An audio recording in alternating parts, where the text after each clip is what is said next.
Voltamos para o terceiro e último bloco do programa Direito em Foco pela Docum TV. Programa esse que hoje tem como convidado o Dr. José Antônio, juiz de direito da nossa comarca, responsável pela eleição de 2012. Dr. José Antônio, no primeiro bloco nós falamos um pouquinho da trajetória acadêmica e profissional do senhor. No segundo, entramos nesse assunto tão importante e pertinente para esse momento, que são as eleições municipais desse ano. E agora, nesse terceiro bloco, eu queria trabalhar com alguns pontos que são considerados como mais discutíveis. Por exemplo, o senhor tocou com relação à Lei Ficha Limpa. A Lei Ficha Limpa realmente ela atingiu o objetivo que ela se propôs? Ou seja, retirar, né, do pleito, né, aquele cidadão, aquele candidato que não tem condições, né, de disputar uma eleição por questões jurídicas? Olha, como eu falei, a Lei Ficha Limpa, ela nasceu da iniciativa popular. Então, ela não veio do político. Ela veio justamente para moralizar. Ela veio para que o político, aquele político que era condenado e estava sempre recorrendo, né? A gente sabe que na justiça os recursos são vários. Então, aquele político ainda permanecia no meio político justamente porque não existia, né, até então, da vigência da Lei da Ficha Limpa, um mecanismo de alijá-lo do meio político. A Lei da Ficha Limpa nasceu de uma assinatura de 1.300.000 pessoas, né? Então foi uma iniciativa muito forte e o Supremo já decidiu, é uma lei constitucional. E sendo uma lei constitucional, o Supremo deu uma imediatividade a essa lei. De que forma? De uma forma um pouquinho difícil de explicar. Ou seja, o Supremo, por maioria, ele decidiu que a lei é constitucional e não só isso, que ela iria retroagir para pegar situações pretéritas. Olha só, até então a gente só estava acostumado com isso na lei beneficiária, né, da Previdência Social. Quando há essa mudança, inclusive tem uma emenda constitucional aí em pauta, né, 95/85, ou seja, o homem tem que ter 60 anos de idade com 35 anos de contribuição. Há de haver uma conjugação nisso. Então isso pode mudar de acordo com o transcorrer do campeonato, né? De acordo com o transcorrer da contribuição da Previdência. E a Lei da Ficha Limpa veio dentro disso.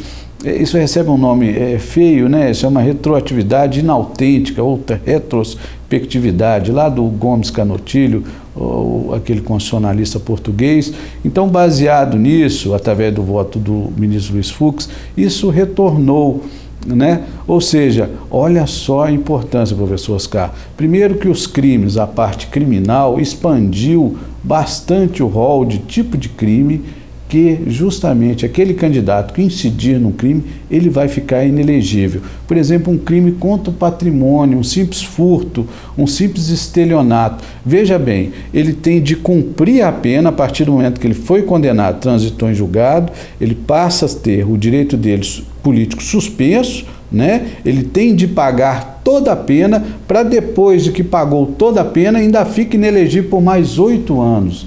Então, a Lei da Ficha Limpa, ela ampliou esse foco no campo criminal e mais ainda trouxe no campo civil, que é o grande foco da Lei da Ficha Limpa, que é da ação de improbidade em vigor desde 1992, quando o político for condenado por ato de improbidade numa ação civil, né, desde que esse político seja condenado por suspensão do direito político, por um ato doloso, por enriquecimento ilícito e mais ainda que cause prejuízo ao erário, então presente esses 4 requisitos, esse político terá que cumprir essa pena e depois ainda ficará inelegível por mais 8 anos. E a novidade da Lei da Ficha Limpa também é que não precisa mais o trânsito em julgado. O que acontecia? Esse político era condenado dentro desses 4 requisitos, mas o que ele fazia espertamente, né? Porque a lei o permite. Ele iria sempre recorrer.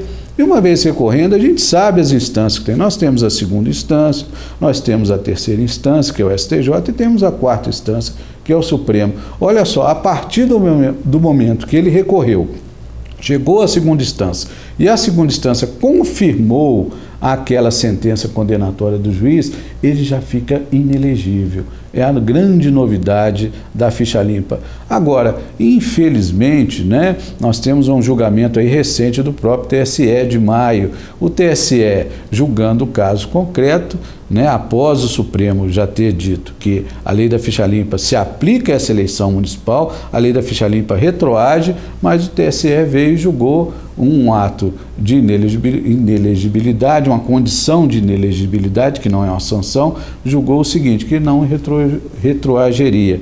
Então a gente fica, como juiz de primeira instância, numa novidade, que vai ser o primeiro ano que a lei da ficha limpa será julgada, aguardando um posicionamento mais firme dos tribunais superiores, aguardando aos amigos operadores do direito que nos deem uma luz aí. Então será uma novidade, a partir da impugnação de registro de candidatura, né, apresentado já o registro de candidatura, a partir dessa impugnação pelo partido, pela coligação, pelo Ministério Público, né, ou por um outro candidato, nós temos de analisar, nós temos que trazer uma resposta à sociedade. E veja só, Oscar, uma outra novidade que não está indo de encontro com a ficha limpa. O candidato, quando ele apresenta a sua candidatura, ele não necessariamente precisa de juntar uma certidão civil.